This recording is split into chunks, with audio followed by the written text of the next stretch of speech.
বজরার শাহী মসজিদ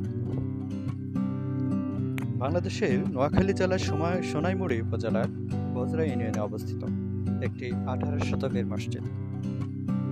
মাঝদির আশেপাশের এলাকায় এটিকেই সবচেয়ে উল্লেখযোগ্য ঐতিহাসিক স্মৃতিস্তম্ভ হিসেবে বর্ণনা করা হয়েছে।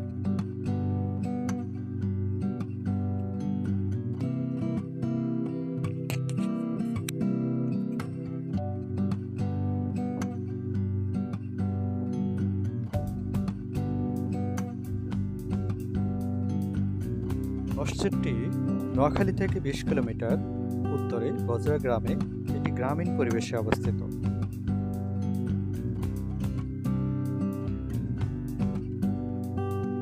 মোগল সম্রাট মোহাম্মদ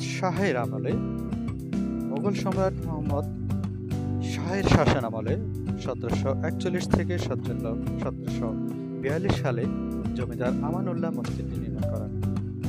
তারপর 1911 থেকে 1928 সালের মধ্যে বজরার জমিদার খান বাহাদুর আলী আহমেদ এবং খান বাহাদুর মজির উদ্দিন আহমেদ এটিকে ব্যাপকভাবে মেরামত করেছিলেন এবং সিরামিকের রঙিন টুকরো দিয়ে তৈরি মোজাইক দিয়ে সজ্জিত করেছিলেন।